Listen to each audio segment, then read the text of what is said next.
Hello, good afternoon and welcome to the midweek edition of The Pulse. We're live on DSTV channel 421, GoTV channel 125 and around the world on myjoyonline.com. My name is Faustina Safo. This afternoon, Ghana and the United States agreed to deepen bilateral cooperation in 2026, with Washington giving fresh assurances it will not stand in the way of Ghana's effort to remove former Finance Minister Ken Ofori-Atta and Sedina Tamaklo, subject to judicial processes.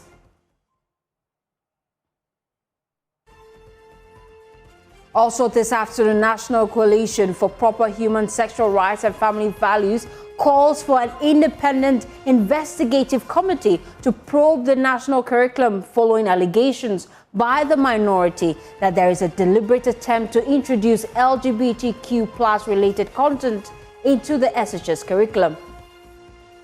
We flagged it just yesterday. Go online and you see it. Just yesterday they edited it. So that is a big lie. The Director General of NACA must be fired for one sleeping on the job.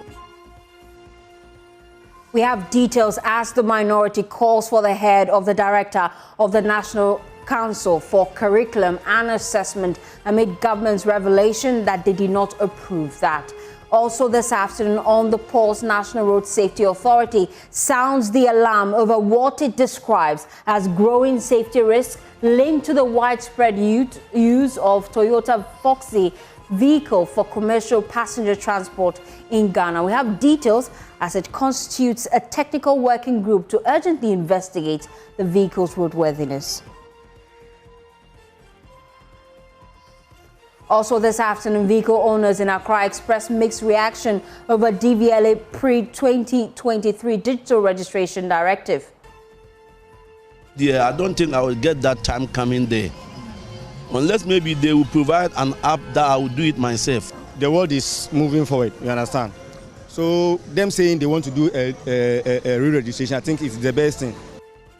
We have details as the authority warns that failure to comply with the onboarding process will attract sanctions. We have details of that and more here on The Pulse. The Pulse, as always, is brought to you by Defendro Cough Expectorant and Defendro Breathe Easy, Feel Better. My name is Faustina Safo. Please stay for details.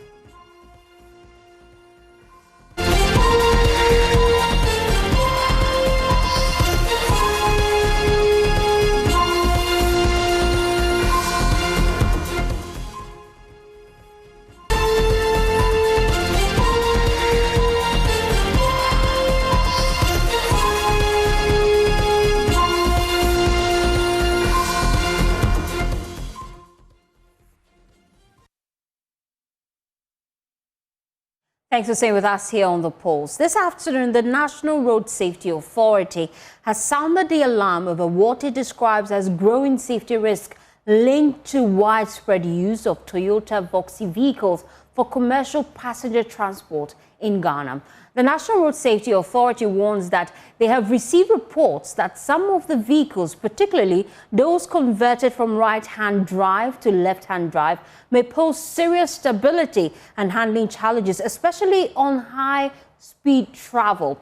The authority has constituted a technical working group to urgently investigate the vehicle's roadworthiness, even as it cautions commuters to remain vigilant amid what it calls a precautionary public safety situation. On your screens now are excerpts of that statement put out by the National Road Safety Authority.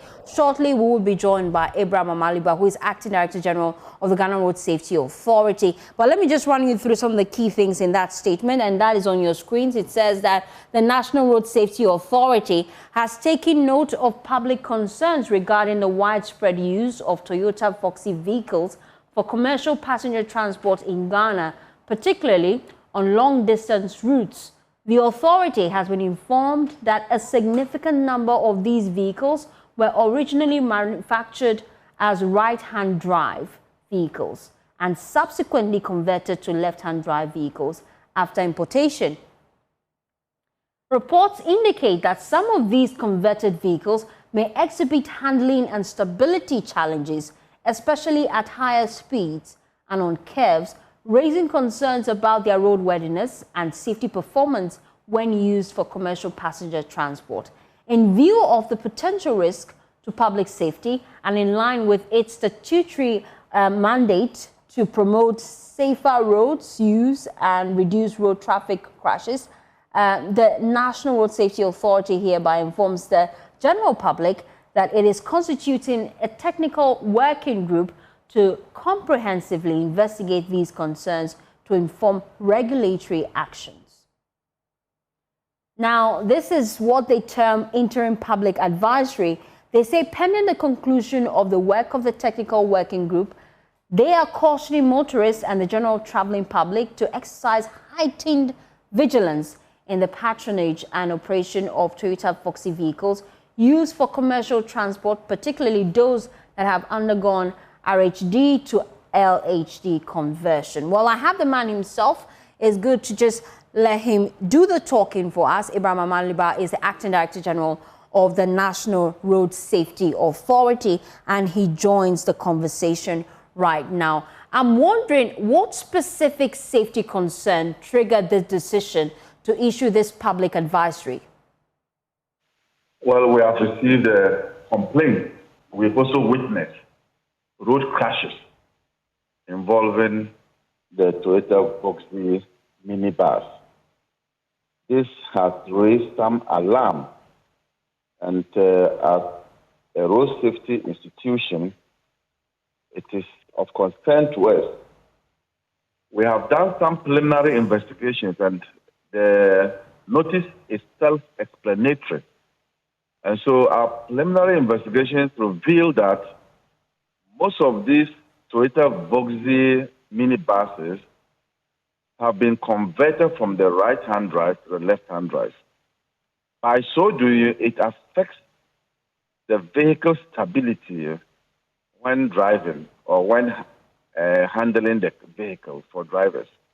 Apart from that, because it is also converted and it has affected its stability, when the vehicles are curving or negotiating a curve, we find that also being problematic to those who are handling the vehicle, the drivers.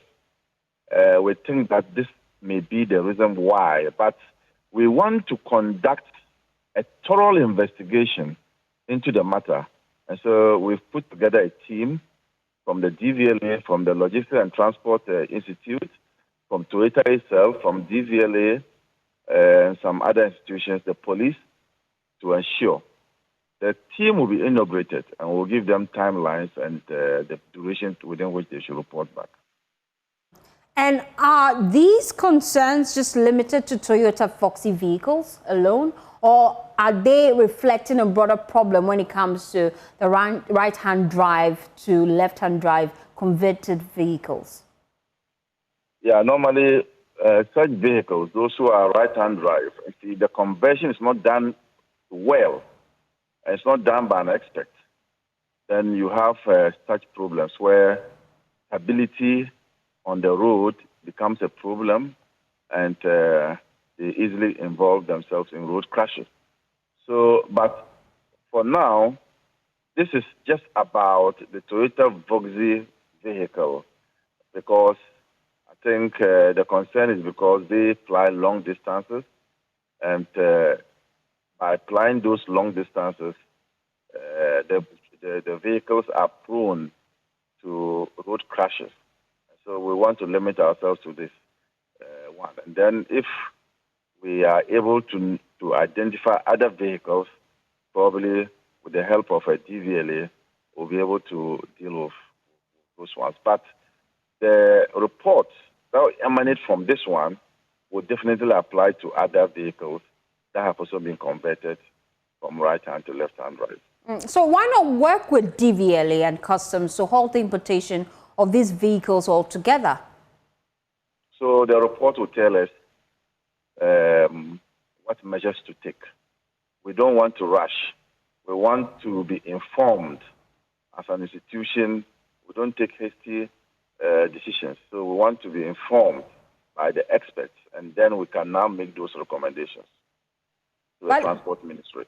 But legally, we know that our roads can only accept left-hand vehicles. So why then do we even allow this in the first place? No, we have amended our laws that allow for this conversion. And so our laws allow for these conversions to be made. So, but if it's not done well and it's not done by an expert, it can cause problems. But what parameters really will the technical working group be assessing? Will it be design integrity? What exactly will they be working with? Say it again. What parameters will the technical team that you have constituted, what parameters will they be working with? Would it have to do with the conversion quality crashes? What exactly would be their parameters to do their job? The terms of reference will be spelled out, but I can tell you off on top of my head that they should give us expert advice as to why the vehicles are prone and involving themselves in accidents. So these will be some of the terms of reference. But we already know one of it is the conversion. Is there more to this or just this? That is what we want to know. And how long is this investigation expected to take? When we inaugurate the committee, and I'm sure we'll invite the media, at the moment we have sent letters for institutions to give us representation. And so when that is done, then we will now, but for now we have issued a caution to the traveling public to be wary and take their safety important when they are choosing vehicles to fly with. Clarify this for me, because some members of the public, they're already anxious. Should we stop using Toyota Voxy vehicles immediately? Is that your directive to us? It is too early to say that, and we don't want to rush to say this, and it will turn out that it is not the main cause of the accident. So that's why we are sending out this notice for people to be cautious for now until the committee presents its report. We will not rush into coming to that conclusion. And where cautious here means what? Say it again. What does caution mean in this context? What should we look out for as consumers and as passengers? You should take your personal safety first. You should look at your personal safety. You should decide on your choices. We have indicated to the traveling public what we think for now, as a preliminary report, what we think for now could be the cause. And so, of these crashes, we have given reasonable and adequate information to the traveling public to then decide vehicles on which they should travel on. And with the commercial drivers themselves, would you advise that whilst this investigation is ongoing, they at least stop going on long distances? Because we cannot firmly say our preliminary report is the final conclusion, we cannot stop people from engaging in their work. But we have sent out some information which is important that can be factored into.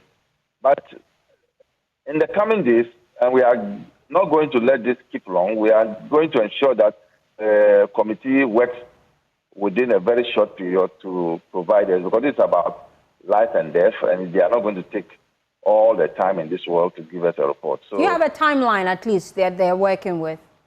No, we've given them some 2 or 3 days to provide us with representatives, and the representative will be inaugurated. So early next week, we will inaugurate them. Today is Wednesday. I think by Friday, the names will come in. Then Monday, we can inaugurate them, and then they'll start work. And do you have a duration for which they are to complete their work? I think this should not keep long. I'm not alone in this, but I think 2 weeks is enough for them to provide us with a report.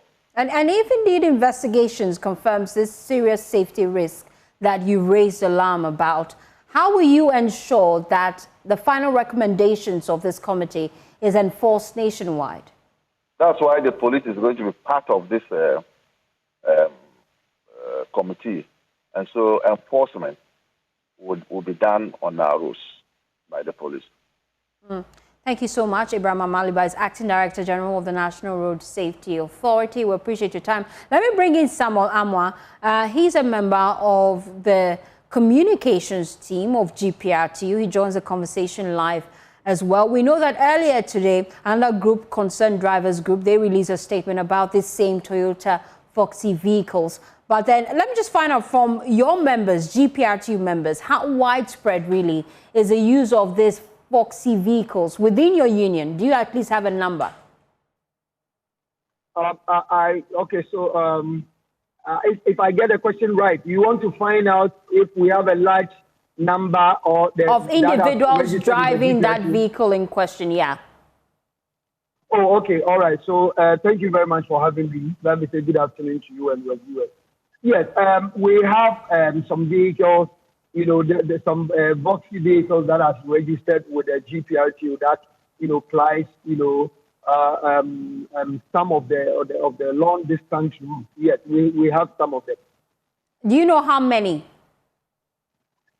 For now, it's quite difficult to get, you know, the numbers now. You know, GPRTU, we are all over the country. We are all over the 16 regions, and it's quite difficult. Every branch has the, you know, has the power to, you know, bring in vehicles that are, you know, willing to register with the union. So the branches has, you know, their number of vehicles that they have at their various stations. So we can't specify the number of, you know, Voxy vehicles that, you know, have been registered, you know, at some other, you know, branches. It will be quite difficult right now for me to you know, give you that information now.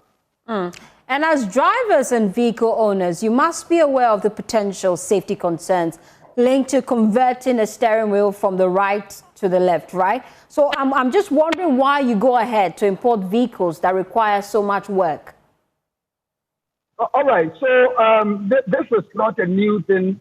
There are vehicles that normally, you know, comes, you know, with that the steer will be at the you know, right hand side, and when it comes, they will convert it, and it will be working. And you know, we have Nissan buses, you know, those that are coming from Japan. Some of them are the right hand side, and when they come, we do the converting. Then, you know, work will be ongoing. And we don't experience, you know, any challenges in terms of because of the conversion. That is why, you know, it's been involved in accident and all that.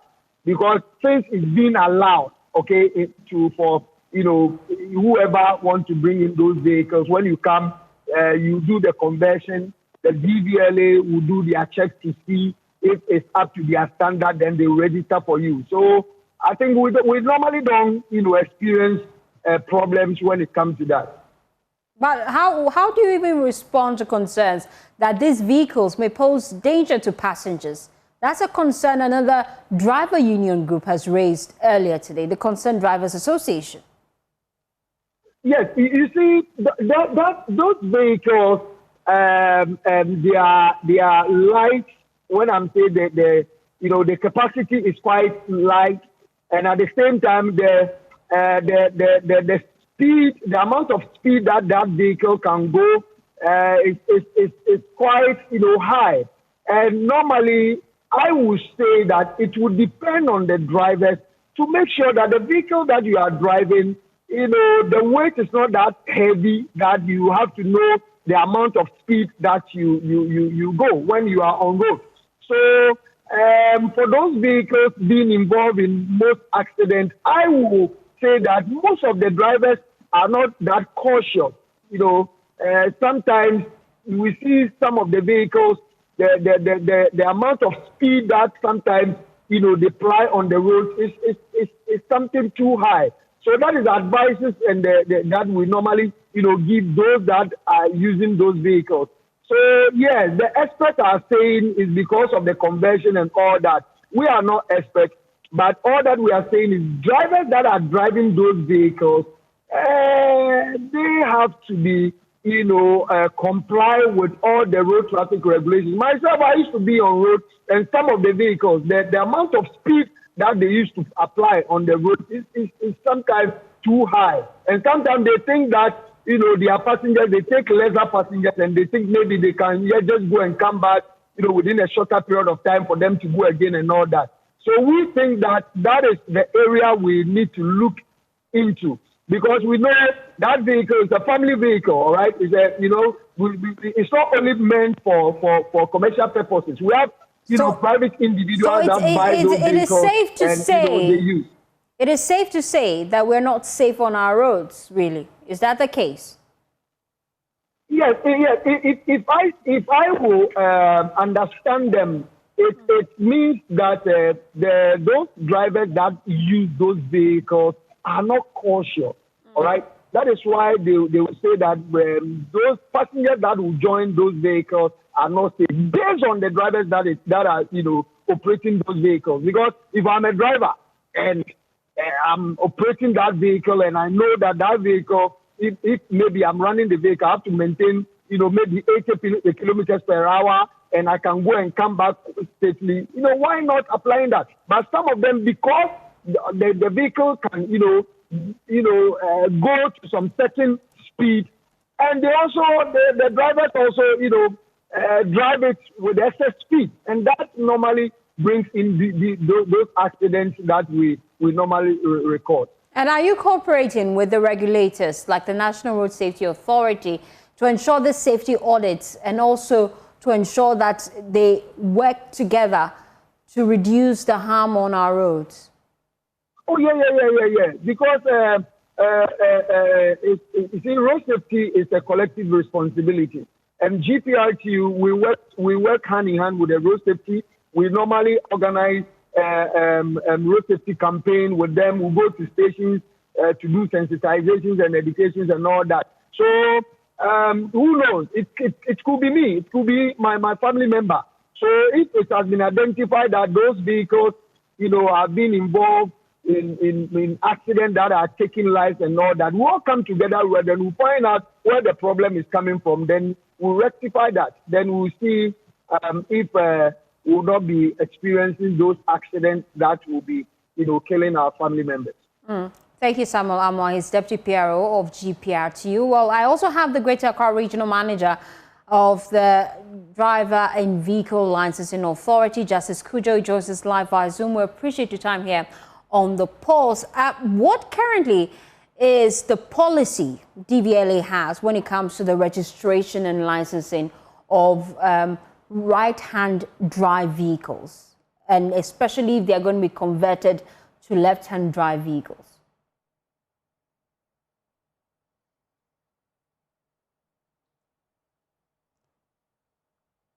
Mr. Justice, you have to unmute for me to hear you clearly. Good afternoon to you. Good afternoon, sir. Yeah.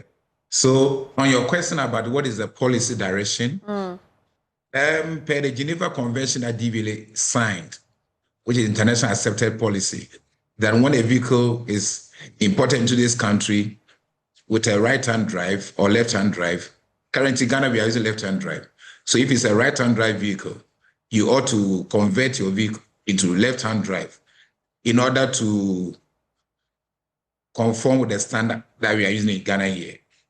So what DVLA do is that when you bring the vehicle to our premises, the tanker officers or the vehicle examiners ought to look at the conversion and see whether it forms into the standard, whereby talking about linkages, that whether it's road safety and it's worthy to be used on our road. Now, this Voxy vehicle that we are talking about, majority of this vehicle, if you look at the normal plates, most of them have been registered for a private purposes, which the normal plate is white.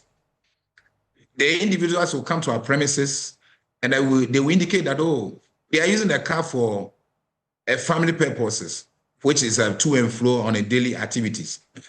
We register it as a private for them to use it for private purposes. But when they go home, then they will begin to use it for commercial businesses. Now, the PRO raised a very important issue. The issue was based on the recklessness of the drivers. Because they think the vehicle can speed, they have ignored the speed limits that each and every driver is supposed to apply on our road. So excessive speeding is the major factor of the accident on our road. And then what the director for National Road Safety also made mention of, though the mechanism and the convention might be a contributing factor, but in terms of percentage, it might not even be up to 30%. But the overspeeding of those driving such vehicle may be the major cause of the accidents on our road. Therefore, we need to do more public education to those drivers who are using such vehicle in order to avoid this increasing rate of accident on our road. But educators, are there specific technical benchmarks, at least, that a converted vehicle must meet before being approved for commercial use or even private use? Oh, yes. So then the SEER convention, when it comes, the individual first have to make sure that you change the dashboard from right-hand drive to the left-hand drive. And then the linkages, there's a linkage connecting the front wheels. Those linkages also properly have to be converted. And then the wiper direction, because when the vehicle is a right-hand drive, the rotation of the wiper is different from the rotation of the wiper of a vehicle, which is a left-hand drive. And then because of that, all these technical specifications ought to be done by an expert who understands how to convert right-hand drive vehicle to left-hand drive vehicle.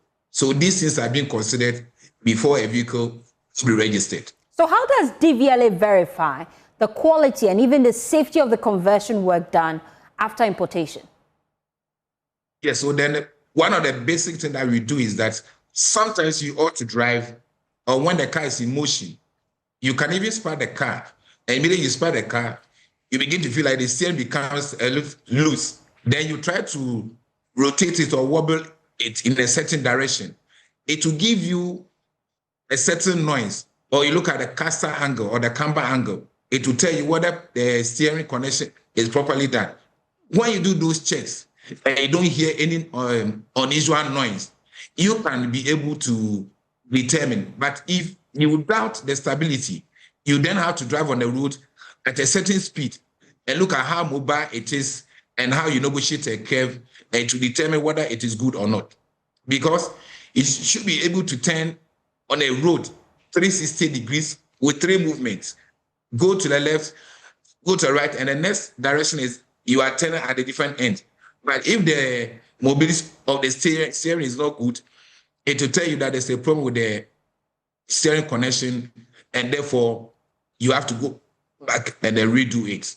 But looking at the challenges, I'm wondering, DVLA, you have officers at the port. Why are you permitting the importation of right-hand drive vehicles when clearly you know the difficulties associated with that and the risk it poses to us drivers on the road? But the law does not bias any individual to import such vehicle into the country.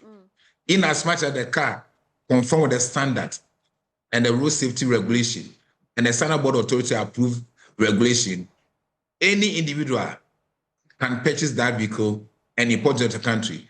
But before you apply on the road, you need to convert the vehicle from the state in which you brought the vehicle into conform to the standard of the vehicle that is accepted in this country. So with the concerns being raised by the National Road Safety Authority, will DVLA at least review its inspection and improve approval processes? Yeah, so in terms of he talking about, he made mention that a committee, joint committee is going to be set up. Then we'll look at it. If it's about the mechanism or the conversion rate, which is the major contributing factor to the accident, then we have to also relook at what we consider before a vehicle of such nature is registered in the country, so that individuals who will be patronizing such vehicle on a longer distance will not get themselves involved in accidents. Thank you very much. Thank you very much. We appreciate your time here on The Pulse. Well, still on our roads, vehicle owners in Accra have expressed mixed reaction following a directive by the Driver and Vehicle Licensing Authority requiring vehicle registered before 2023 to update their records onto the authority's digital system at a fee of 25 Ghana cedis. Some vehicle owners say the manner in which the directive is being implemented could disrupt their work schedules, as they will be required to temporarily suspend their activities to participate in the onboarding process. At a press conference yesterday, DVLA explained that the digital onboarding exercise is aimed at verifying the ownership of manually registered vehicles while preventing uncustomed vehicles from being captured in the system. While speaking to some vehicle owners in Accra, while some describe the initiative as commendable, others believe the implementation must be carefully managed to prevent congestion and chaos at the various registration centers. I don't think I will get that time coming there, unless maybe they will provide an app that I will do it myself, because I don't have the time coming to their place to do it. So if they will find another means doing it for us, they are fine. But they said it's a crime for you not to come for the registration. So what should we do now? Then you have to go there. And this is what I'm telling you now. Me, I cannot get the time going there. I cannot get the time going there. And you know, in this our system, I cannot go there and then go and queue before I will do my registration or the re-registration, because I have work to do. With the re-registration, I think is the best thing to do, because we are in the digital world now. The world is moving forward, you understand?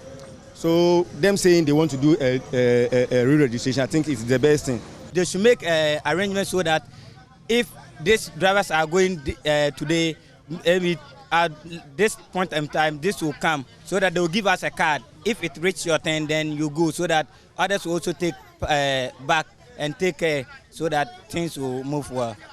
Asampa, but process may be a bahabri.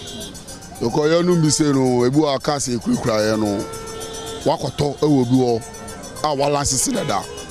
So what I say, me say most of cars ebu amito, ediman for 4 years juma no, ebu ame me talk na paper na genuine, me no worry my payment me come baby. Inti ebu o no ma, nipa to me send no Ghana card and 2 passport pictures the man, but me need time fan konkweza change of ownership ni sa na ma no. Inti ebi o ho no be haye.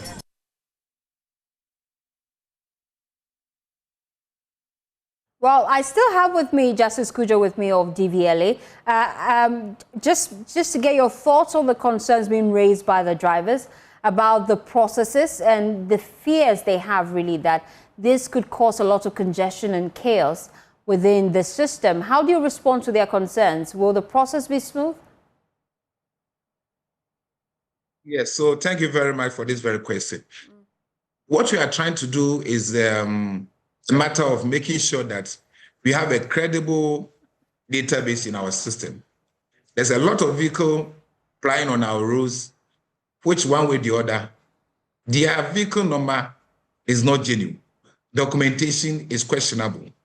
So what we are trying to do is that we need to make sure that we get all the necessary documents, all the images of the vehicle, link up with your Ghana card, with your biometrics. Then when we do that, registration process into the new normal system will be easier for each and every one. The concern they have raised is laudable. We'll consider it.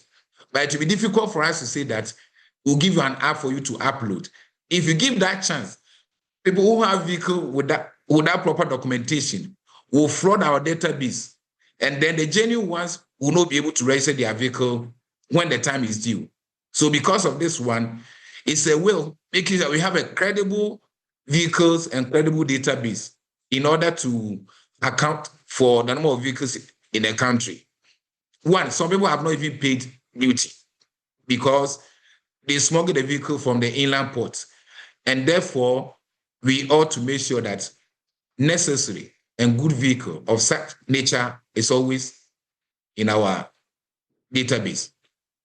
And then just another concern that I've come up on social media, your new number plate design, is it solely the DVLA's concept, or are you working with a third party on this?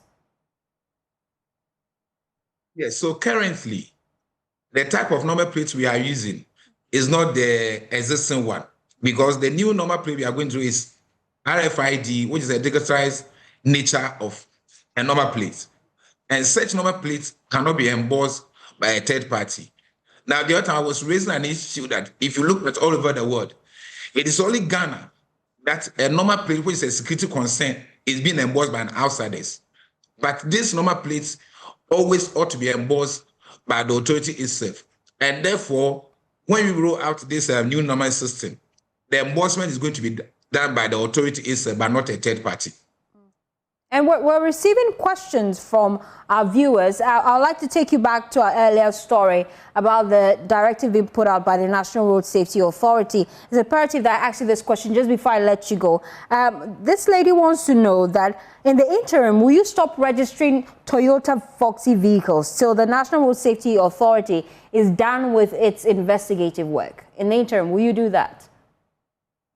We can't say we are doing that because I mean, there's no empirical evidence indicating that it is because of the conversion of such vehicle, which is the contributing factor to the rate of the accident. We are yet to come out with the empirical evidence to determine whether or not the concern raised by Road Safety Authority is valid or not.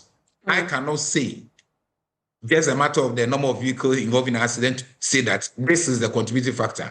We need to consider that human factor is also a major part of the increasing rate of accident on our road.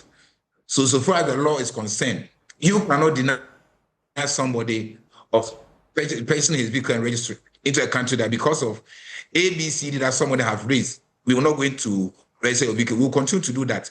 But when the time is due and realize that the rate at which the accident is occurring is because of the convention, we can do recall and do proper mechanical drive tests and see whether or not these are major concerns that we need to reconsider.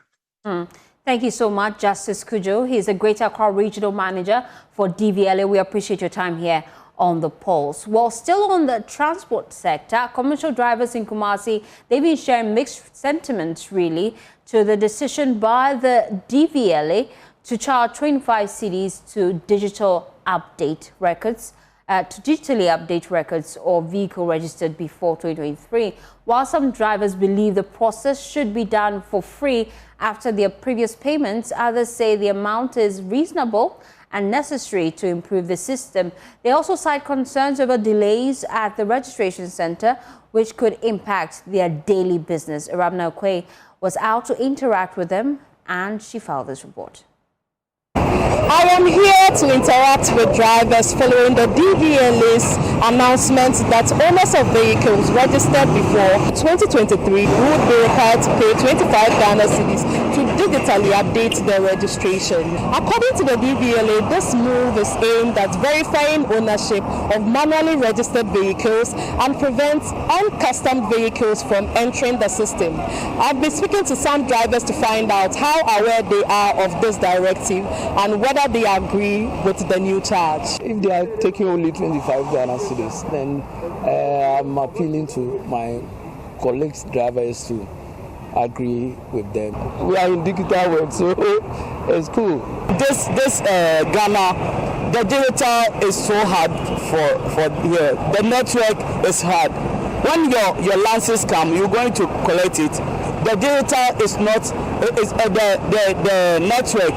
Every day when you go, the network is go off. Every day the networks go off. You stay there. License office. You stay there long time. You should leave that old one and then you start the new ones. They should do it for free. We have already paid money for the registration. So if there is any need for re-registration, they should do it and stop taking the money.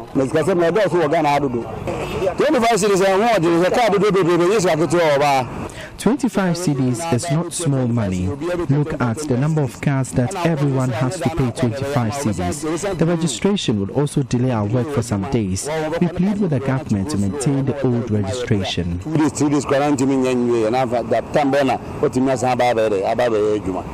Wow. In the Saban, so my father and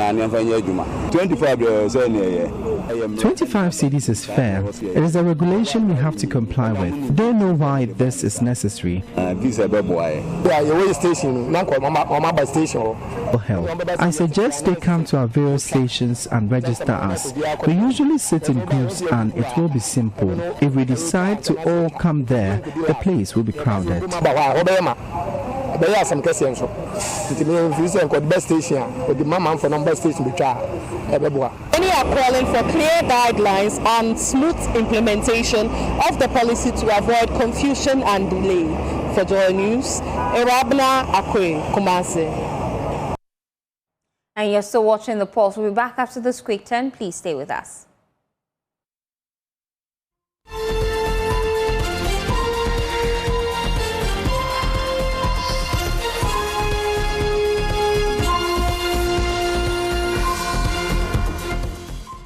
Thanks for staying with us here on The Pulse.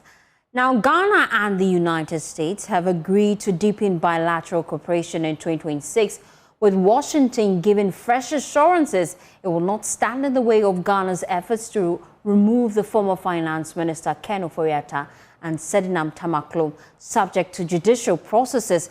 The assurances came during a high-level review meeting in Accra that also confirmed Ghana's continued exemption from U.S. visa sanctions, the lifting of tariffs on key agricultural exports, and strong progress across trade, security, and health cooperation. Well, on your screens now is a copy of that write-up posted by the Foreign Affairs Minister Samuel Okudzeto-Ablakwa on his social media handle, Facebook and X. It reads that yesterday we conducted a comprehensive assessment of our Ghana-U.S. bilateral relations and agreed on priority areas for cooperation in 2026.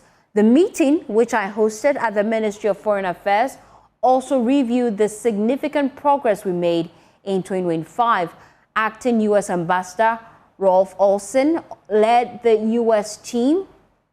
We welcomed our successful negotiations, which exempted Ghana from President Trump's visa sanctions.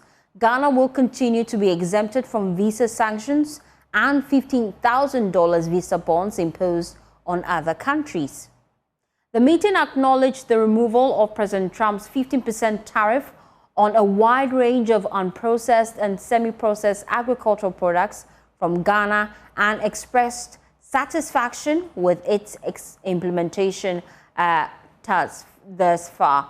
Now, it goes on to say that the U.S. convened another great news, specifically relating to the African Growth and Opportunity Act, AGOA. The House of Representatives voted massively on Monday, a vote of 340 to 54 to extend AGOA by 3 years. AGOA provides duty-free access to U.S. market for eligible sub-Saharan countries and products. We expect a final endorsement by the Senate shortly, he says. This positive development will boost local garment production and create more jobs. He goes on to state that on the World Cup preparation, we are assured that special measures have been put in place to expedite visa applications. This is also expected to address the current delays in securing visa appointments, which we all agree must be fixed. The U.S. Embassy will address a press conference on these new World Cup visa application initiatives soon. So that is something we should look forward to.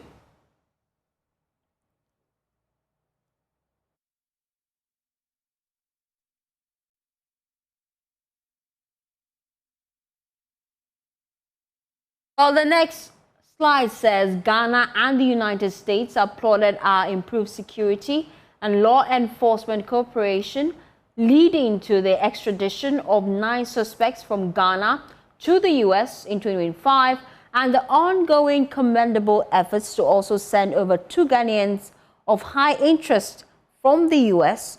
The United States government has assured that without prejudice and judicial processes, it will not stand in the way of Ghana as regards to the removal of Ken Ofori-Atta and Sedinam Tamaklo they put out that statement on their Facebook page. I told you earlier that the Foreign Affairs Minister put this up on his Facebook page. It goes on to state that our engagement confirmed recent payments to U.S. companies and the enhanced business climate, which is ideal for stronger Ghana-U.S. trade. It goes on to state that a new major health corporation will soon be launched, and in 2026, Ghana will negotiate a bespoke trade agreement with the U.S., and that they say would be in our mutual benefit. It goes on to state that we're impressed with the incredible positive velocity of our Ghana-U.S. bilateral relations.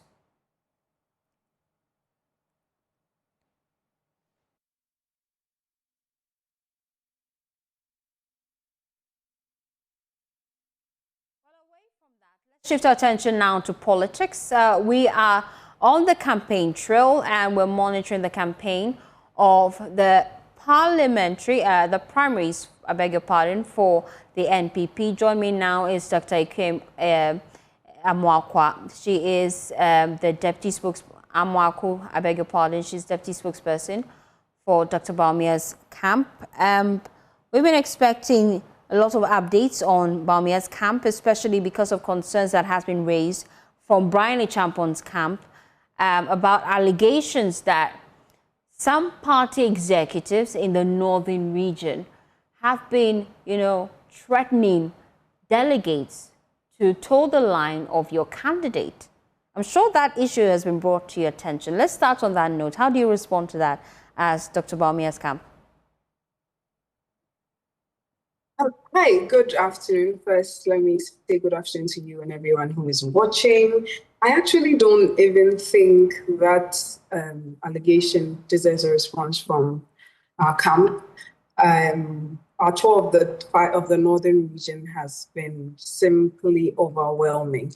The support and organic endorsements we've received have been overwhelming, and then we are very grateful for all the support.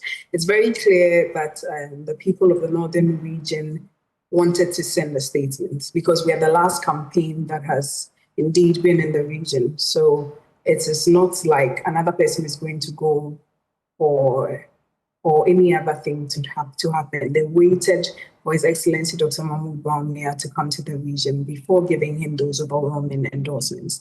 Yesterday in Tamale Central, and I'm pretty sure the video has gone around, as soon as His Excellency took the stage to begin his speech to the delegates, he was absolutely mobbed by almost all the women organizers in the region who were simply just refusing to allow him to go on with his speech, simply chanting that they were going to give him 100%.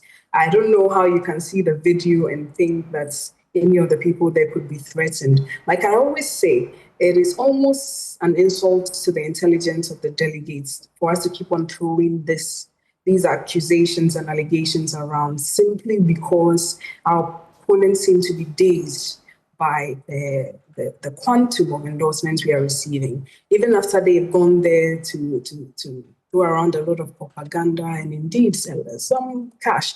So I do understand where they're coming from. They are dazed, some cash? They're panicking. They are dazed and they are panicking. And so, I mean, I'm not surprised that they are trying to pivot and come up with an explanation for why their message is not sinking. But from us, we are very grateful to the delegates. The welcome was overwhelming. Faustina, I mean, I wish you could be there to have experienced it yourself. So we are going on. As I speak to you now, we just got to Kumasi from Tamale, and I found it very important to hop onto this Zoom call to update the people on how our tour is going. And so far, how is your message resonating with the people on the ground? No, so far so good. We only have about 47 constituencies to go. That's the 47 constituencies in the Ashanti region. So we just got here today. We are going to start with the tour of the Ashanti region tomorrow morning. Like I said, the northern region was just amazing. And you know, one thing that I've been saying, I'm almost beginning to sound like a broken record, but it's because it's been happening everywhere. Before we headed to the northern region, we were in Greater Accra. where almost everywhere we went to, the electoral area coordinators, which represent the grassroots, were coming out to endorse in their numbers, not threatened, not coerced, not choreographed. It was very organic. We got to the north, the same thing repeated. Every constituency that we went to. And there was all climaxed in Tamale Central last night, where the women organizers put on an absolute show. We're very grateful for that, and we will not let them down. It has given us renewed energy to finish hard with this campaign as we start with Ashanti Region 2-1. But politics is a game of numbers. Apart from the groundwork you're doing, how many delegates can you say is on your side? That will be a little difficult to put out now. You know, we're getting very close to the election, about some 18 days to go. All we can say is that on 31st January, by the end of the day, His Excellency Dr. Mahmoud Bawumia will be found. Indeed, the almost acclaimed the flag bearer of the new patriotic party. He's going to be endorsed. That's the feeling that we are getting from the ground. But it will be quite difficult to give you specific numbers now. We've done almost all the constituencies, minus 47, like I said earlier, and the reception has been very well. The message is sinking down. It is becoming clear that a lot of the things that were said were false. The propaganda is quickly being dispelled. And so, like I said earlier, I'm not surprised that our opponents are so dazed that almost every day they want to come up with some other issue. I mean, yes, I can see the video on your screen now. Faustina, are you also seeing this video on your screen? Can you tell me if these women look like they've been threatened or coerced? There's so much joy. We can't tell except when we go there. Exactly. I mean, you can tell on the face of people that are doing something under threat. It was very organic to the point where, I mean, I think yesterday in the evening was one of the best days I have personally had on the trail because I was simply amazed by their show of support.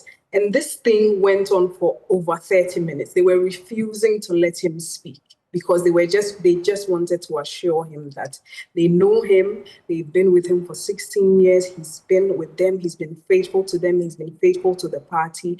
His ideas have been proven to even help in running the country from opposition. So again, they do not see any reason to change him. The party is built on a tradition where we do not, the belief that they reposed in him in 2023, nothing has changed. And so they have no reason to change him. And as you can see, very organic.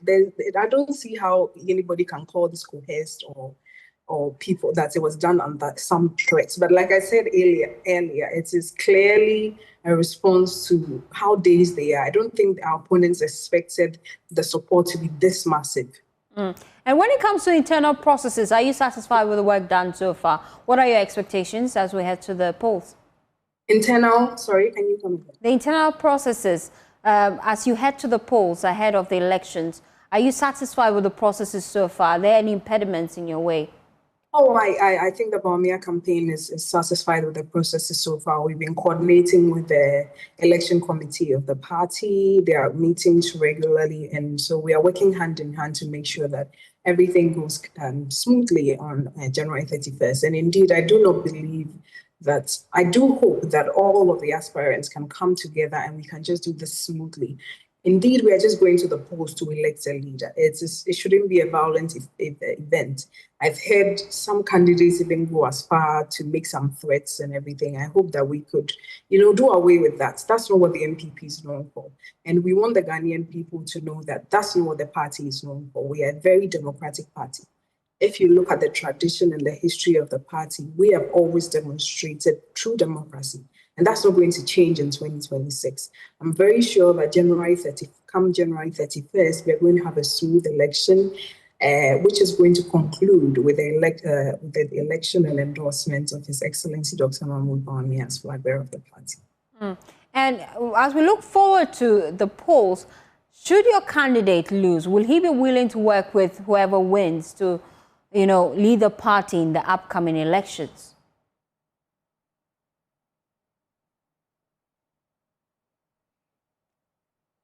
Oh dear, we seem to have lost Dr. Ikia. Well, let's listen to Dr. Mahmoud Bawumia during his tour of the northern region. We'll be right back.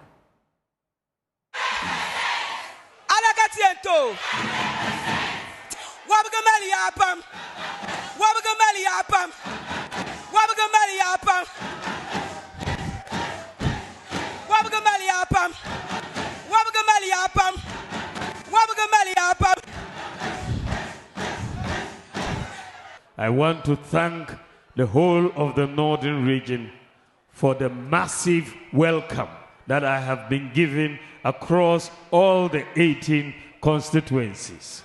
It has been a phenomenal welcome, and it is a welcome that has shaken even our opponents.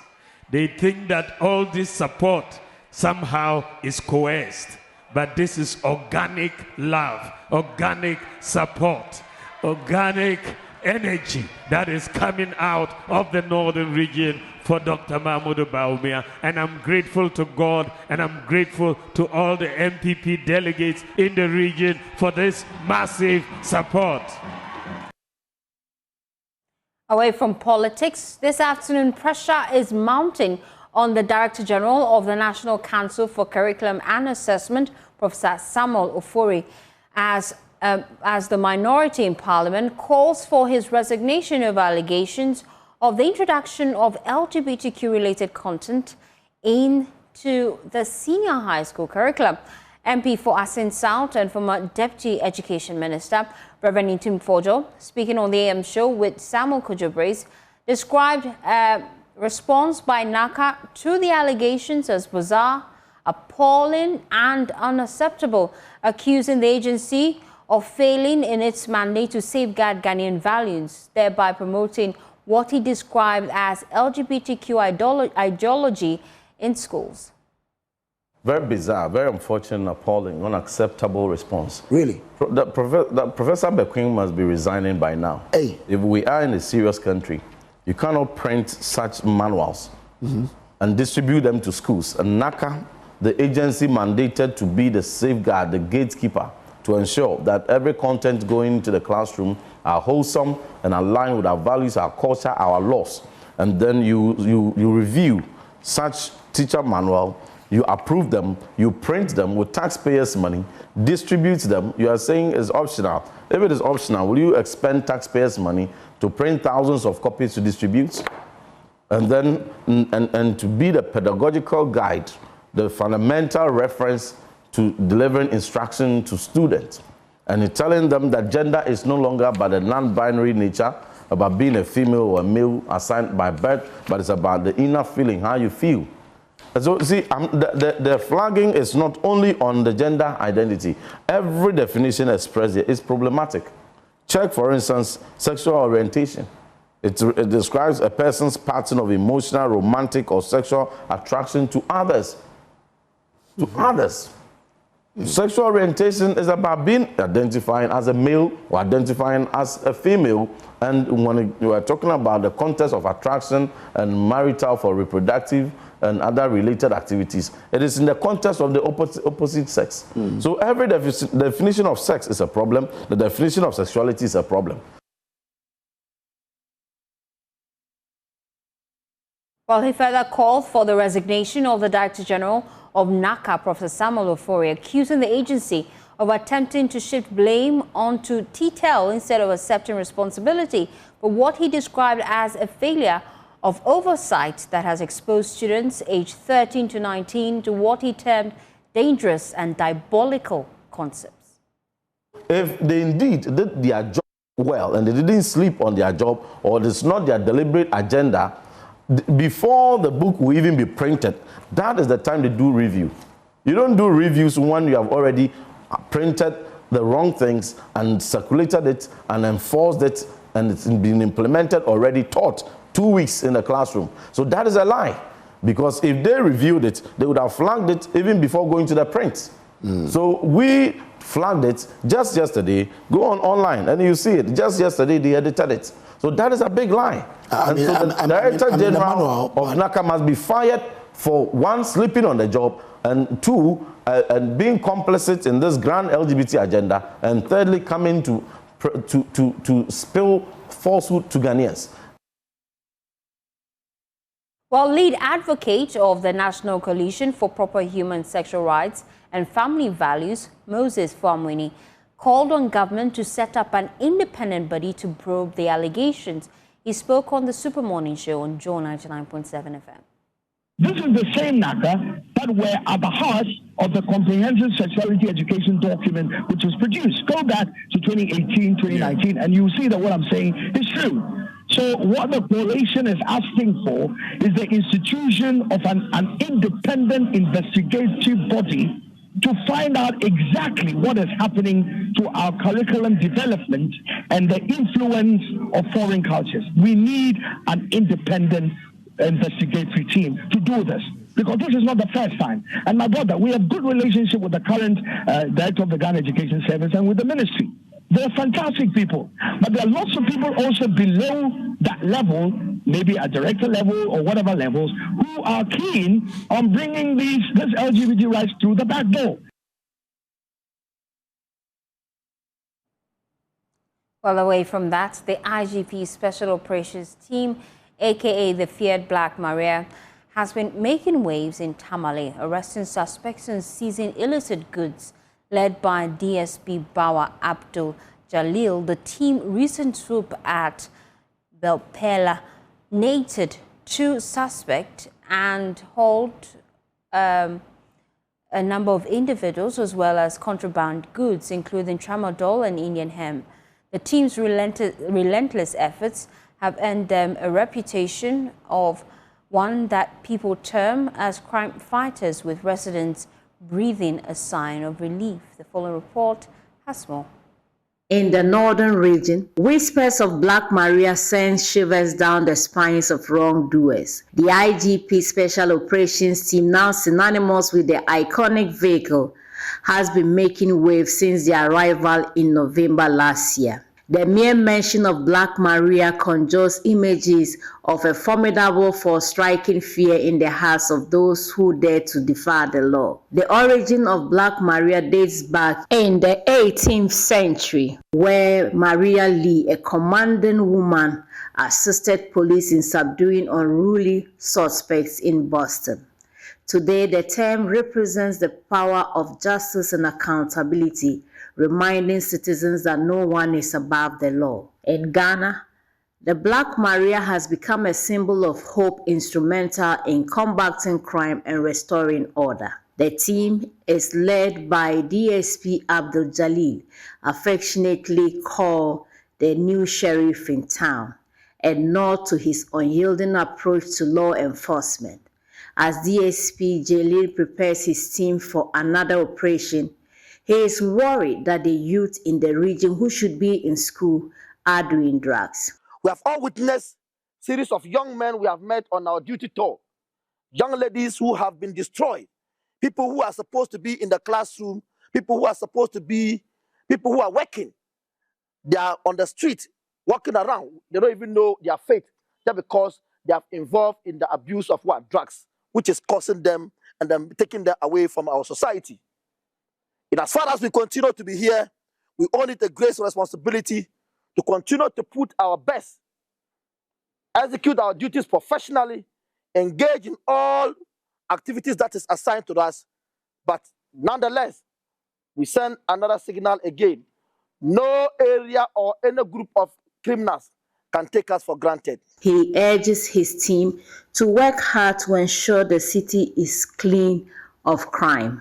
We have been able to arrest prominent people, and we have been able to name and shame some of them. We will still continue to do so in as far as our duty tour is concerned. Myself and you all need a great responsibility to do so, and the people of this area have so much confidence in us and the government that we should be able to keep this jurisdiction very safe for the people to continue with their activities devoid of any violent attacks or robberies. It's been a long night of patrolling the streets of Tamale and ensuring that residents are safe. DSP Jalil is debriefing his team and preparing them for tonight. Yes, this evening we are going out for our usual patrols and monitoring of the area. The jurisdiction still needs us, and we are also still here performing our duties. One thing that is very clear, we are receiving a goodwill message from the top, at the same time within the people within this area. Everybody is pleased with the duties so far. For the past 2 months, we have been in this jurisdiction. There's a lot we have put down. We can talk about. There's a lot we'll be able to boast that we have been able to achieve. For now, the streets of Tamale are bustling with life. Residents are going about with their duties without fear. Traders and businesses are striving. The people say they feel safer with the increased presence of police.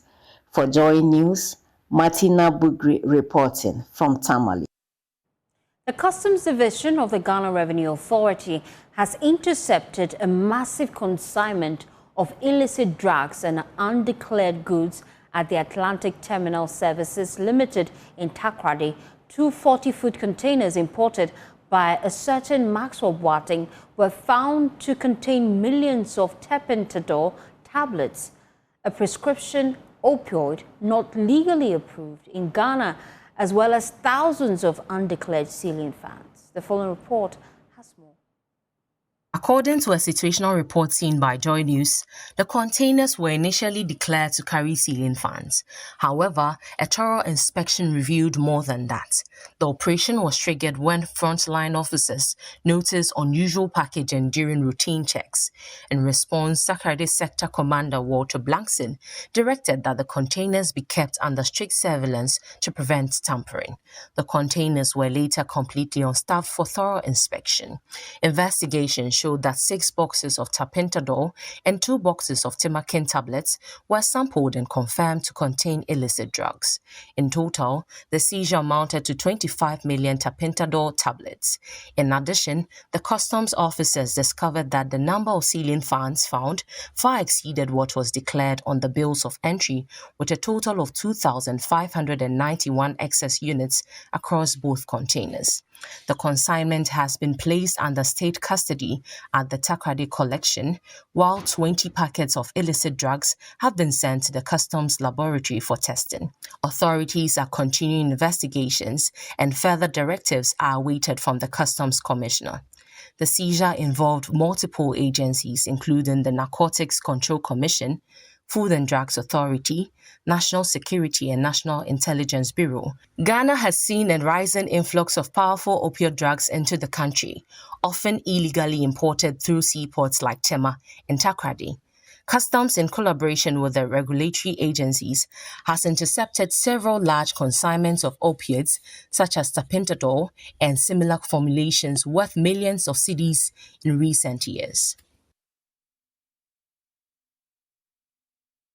While you're still watching The Pulse, after this quick 10, we'll tell you what health security systems are doing to upgrade from the World Health Organization levels to also ensure that here in Ghana, we're doing the best we can.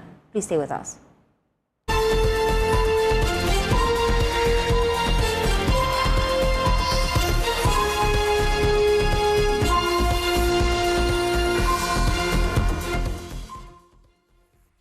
Thanks for staying with us here on The Pulse. To other stories now, the former Minister for Defense and key supporter of Dr. Mahmoud Bawumia, Dominic Intiwil, has absolved the former Vice President of ultimate blame over the MPP's abysmal performance in the 2024 general elections.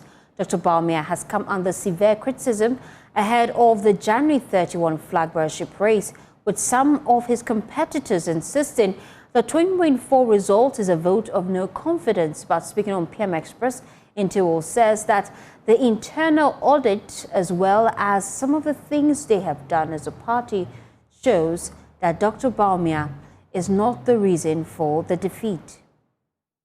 Got angry with us because if you are living in a compound house, if you are living in a compound house and somebody brings a refrigerator, a fridge home because he is a delegate, and then they say you go and vote, people got angry with that.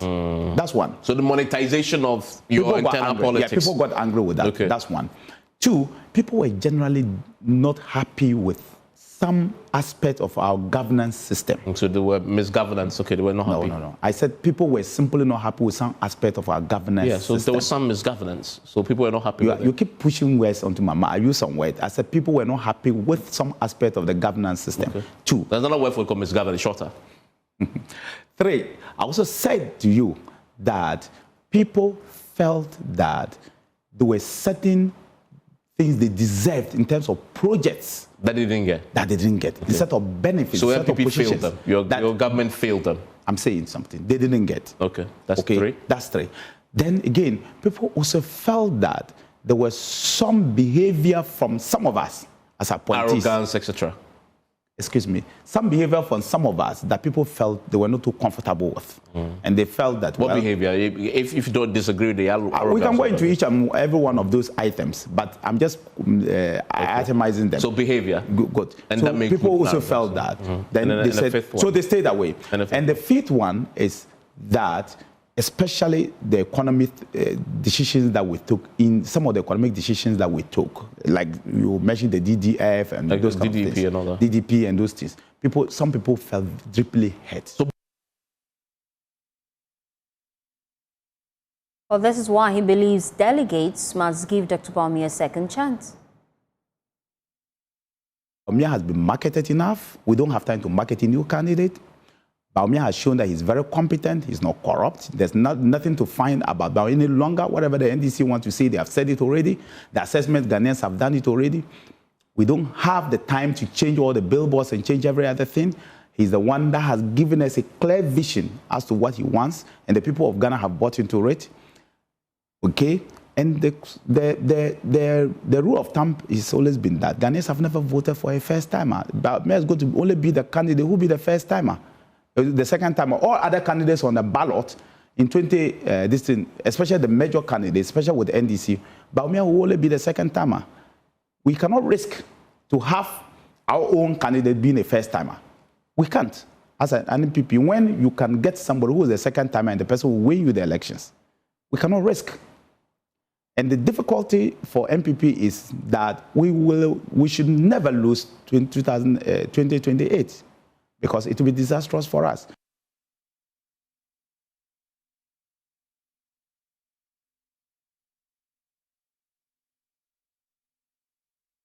Let's head now to Kumasi, where motorists have expressed frustration over malfunctioning traffic lights that have turned intersections into danger zones. They say the faulty signals are causing confusion and frequent accidents, calling on authorities to take swift action to restore order. A visit to the Oforikro municipality revealed that the traffic lights at Poku Transport Junction have broken down for years. More in the following report by Francis Mensah, read to you.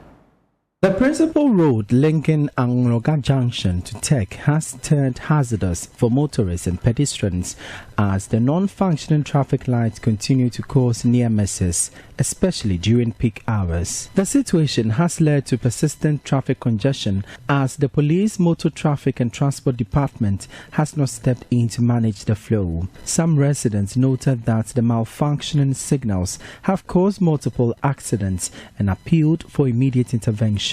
They added that the prolonged outage has forced many drivers to rely on makeshift arrangements, creating confusion and increasing the risk of accidents on what used to be a well-ordered stretch of road. The concerned motorists described Oforikrom as a rapidly growing commercial hub and underscored the urgent need for authorities to fix the traffic light. So as the traffic light is off, crossing becomes difficult because there's a traffic light at the Angraga Junction. So when it's on and the cars are coming, they don't stop. Okay, so it makes it difficult to cross because if you don't take care and the car is coming, it might knock you down. Yeah, and sometimes it causes traffic over here because there are other cars coming from this side and then cars that wants to go to this side too. So it causes too much traffic here. So we are pleading with the government to help us fix the traffic lights. Responding to the concerns, the Oforikro Municipal Chief Executive Anwar Sadat Ahmed said the Urban Roads Department awarded a traffic light repair contract on a pre-financed basis, but the contractor claimed it lacked the upfront funds to begin work. Public transport, traffic lights, it has been a major challenge. Ever since I assumed office, we have been putting measures how to come halfway to even meet it. And it's not as easy as we all thought. Gradually, we are doing our efforts. We are doing much. We are putting in much measures how to bring back the street that traffic light. everything is on course. Just that the procurement system and in government. So I'm assuring you that we are taking it and we are absorbing it upon ourselves. The municipal is trying to absorb the burden on itself so that we can procure or contract the cleaning waste team, mechanical and electrical engineers to come in, intervene and also assist us. So it's on course. He added the assembly is set to cover the expense to repair the signals with the project earmarked for the 2026 budget. Francis Mensah's report for Joy News. Ghana is moving to scale up its health security system as it targets an upgrade from the World Health Organization's Level 3 preparedness ratings following findings from WHO-led assessment that highlighted both progress made and critical gaps in the country's readiness to respond to public health emergencies. The latest findings were disclosed at the opening of a 3-day workshop in Accra. Rodalina Benza has more in this report. Held under the theme Prioritization Workshop on the National Action Plan for Health Security, the workshop brought together key health sector stakeholders to review preparedness levels and agree on priority actions to strengthen the country's response systems. Speaking in an interview, Infectious Hazard Management Officer at the World Health Organization, Patrick Avevo, revealed that of the 90 technical areas assessed in Ghana's latest joint external evaluation, about 50% are now at level 3, up from 40% in the previous evaluation. We have seen improvement across a lot of the technical areas. When we look back in the 2017 JEE, so there are 5 levels of capacities: level 1, level 2, level 3, level 4, and then level 5. We see now that about 50% of the 19 technical areas are level 3, compared to about 40% in the past JEE. So we've seen an improvement, but when you think about it, that there are 5 levels and 50% of our technical areas are in level 3, it tells you there's still more room for us to improve. Patrick Avevo revealed that despite notable improvements across several technical areas, significant gaps remain, prompting the launch of a 5-year national action plan to advance Ghana's capacities toward 4 and 5. But in the past, we've seen some lapses in this, which we hope that we can be able to work with the government to strengthen. So for each of the 19 technical areas, we are expected to look at where we are now, and over the next 5 years, project where we want to get to, and then using the framework of the assessment document, determine that we need to implement 1, 2, 3 to get to a certain level. So they are very varied depending on the technical areas. If you're able to do this, you'll be able to, for example, move from level 1 to level 3 or 4. So those are some of the things that we hope to see on the ground. The program is being rolled out at a time when Ghana's health system continues to face a complex disease burden, including infectious diseases, rising non-communicable diseases, and the growing threat of antimicrobial resistance. Officials say while the country is better prepared today than it was before COVID-19, sustained reforms and investment will be crucial to protecting public health in the years ahead.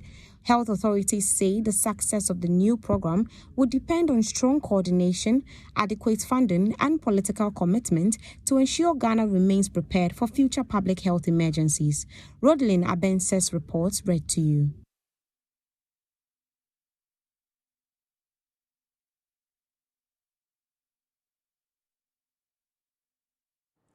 Two people, a 70-year-old and a 50-year-old, lost their lives in separate fire outbreaks in Changli and Mushizongo in the northern region last year.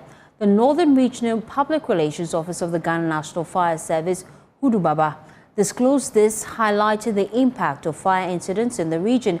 Speaking in an interview with JoyNews, he said the region recorded a total of 377 fires in 2025.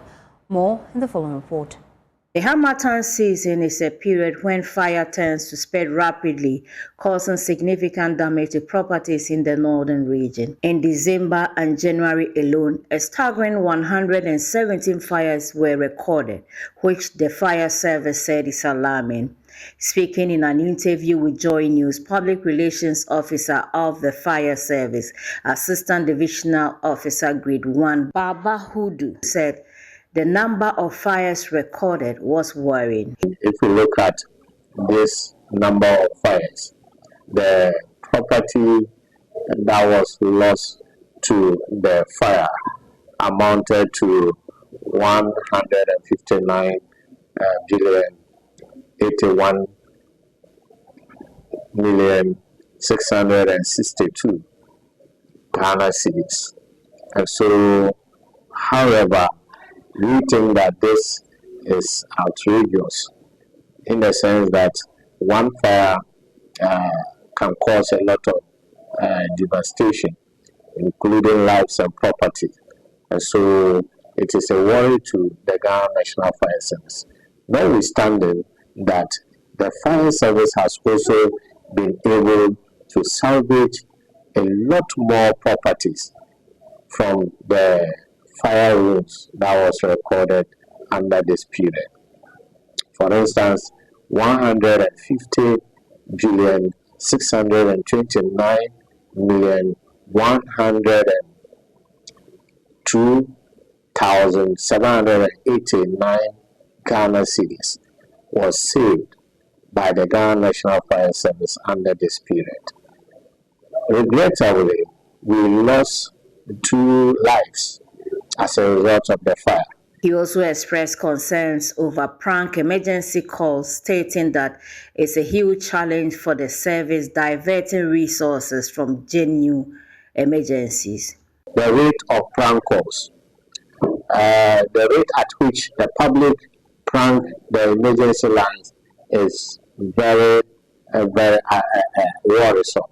Now, a period under review recorded 1,400 prank emergency calls in a single week.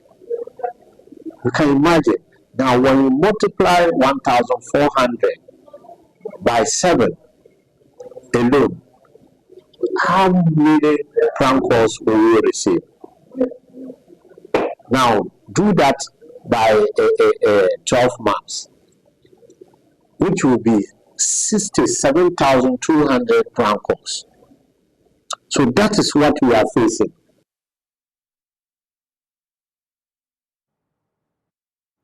Well, that's how we wrap up the polls. We appreciate your time and company. For more news, please log on to myjoyonline.com. Some top stories there. Director General of NACA must be fired for sleeping on the job. That is from Intim Fojo. Also, U.S. has assured Ghana it will not block extradition of Oforiatta and Sedinam Tamaklo. That is from Ablakwa. We brought you those stories here on the polls. Thank you so much for your time and your company. Have a pleasant day as you enjoy the rest of our programs. Good afternoon.